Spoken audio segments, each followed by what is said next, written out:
Holy cultural appropriation, Batman! You heard right.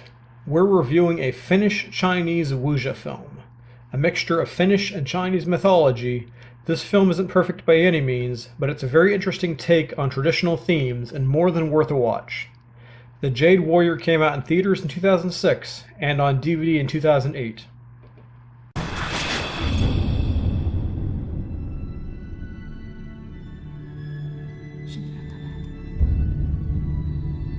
Kuuntele.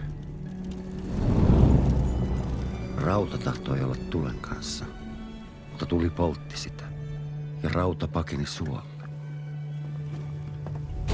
Suolla rauta piileskeli pitkään.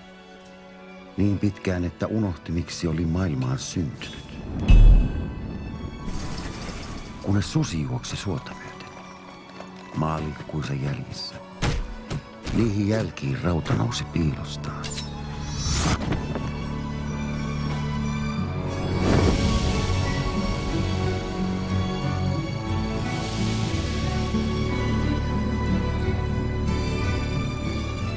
Jang 有个儿子，他正准备起身去挑战那个恶魔。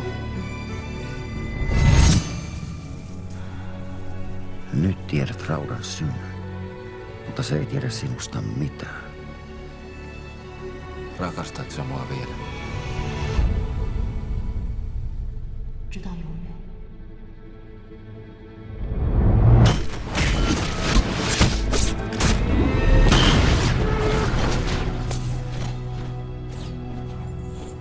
Tää on minulle sampo. Niin minä lupaan sinulle, että saat rakkaasi takaisin. Another film that flips between timelines, this story meshes elements from Chinese mythology, although I think they use some different names or terms than I've seen in other formats or films, with elements from the epic Finnish poem The Kalevala. Wikilink below with more info. This movie is my first introduction to this Nibelungen-esque, that's a compliment, oral tradition, but I do need to do some more digging on it in the future. Starting about 4,000 years ago, a man and woman bury a mysterious object in the frozen tundra. In the present day, several researchers recover it, along with the bodies of the man and woman, and begin to examine this mysterious metal chest. Obviously forged with a skill not seen elsewhere with artifacts of that period. It's covered with Chinese characters predating the First Dynasty. And this from the bottom of a lake in northern Finland. It turns out they may have found a link between Sintai the Smith and the Sampo, or Horn of Plenty, featured in the Kalevala. And how's it connected with the young smith who lives in a shack outside the city limits? Why does the chest react to his touch, and what's inside it? So basically, the myths of the past are tied to the present, and we see one character living two lives, as a Finnish-Chinese warrior monk and a 21st century blacksmith. He finds the love of his life during a chance encounter, but will he give up enlightenment and self-perfection for another chance at winning her heart? Up front, this film is a mixed bag. For what it's trying to do is an excellent achievement at melding styles and themes and tropes, particularly on a budget. That said, it has some weaknesses as well.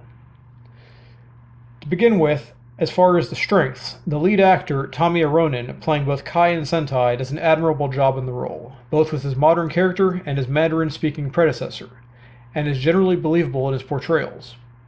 He is joined by Jingchu Zhang, playing Pin Yu, his lost love, and Krista Kosonen as Ranya, who may be connected to Pin Yu in some way. Markku Peltola as Berg, a curious researcher who may have delved a little too deeply, plays an important role as well. Sadly, Peltola passed away a year after making this film at the age of 51. This movie was filmed in Europe, primarily Estonia, and on location in China, and on the whole looks great.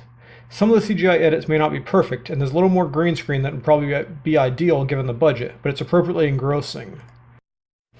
It's worth noting, I didn't realize it until I heard it on the director's commentary. The director, Antti-Jussi Annila, goes through a great amount of detail on the making of, if you listen to the full commentary in English, that this film was actually filmed entirely in 16mm and then blown up to 35mm later. Not necessarily what I would have expected in this digital day and age, but it looks better than I would have expected for 16mm, especially for a feature film, so I'm not complaining on that end. So let's get to the meat of this review. I said it's a wuxia film, so how good are the fights? And this is where things get a little weaker. This isn't a massive production like the ones out of Hong Kong over the years, but it's not a tiny indie piece either. There are only 2 or 3 real set pieces, and they're largely a mixed bag. Not as much real practical work, and a little more slow motion than would be optimal, but still entertaining. Just don't go into this expecting the next Crouching Tiger, Hidden Dragon, and you won't be disappointed.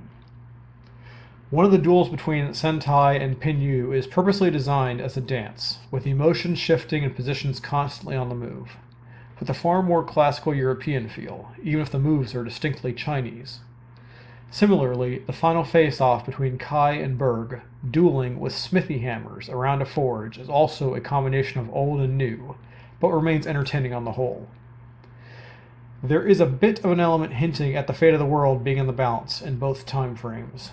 Probably due to budgetary and time constraints, there isn't any more to it than some fancy swirling clouds and frozen people. Now on to the DVD. I have the UK Region 2 disc, and it's a nice little production. Great quality image and video, Finnish and Mandarin with optional English subtitles.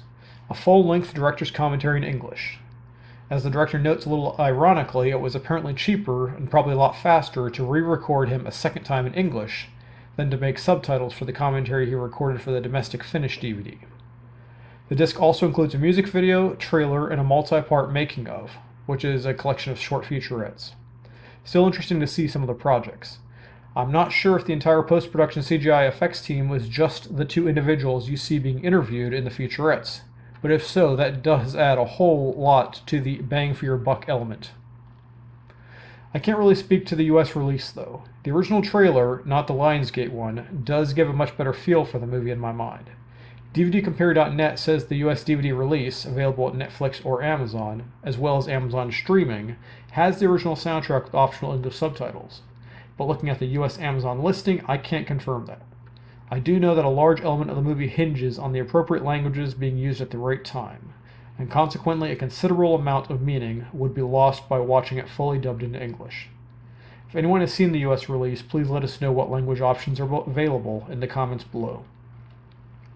On the whole, I would recommend this for a rental or stream if you're looking for a different sort of martial arts flick, and you can be certain you're getting the right language options.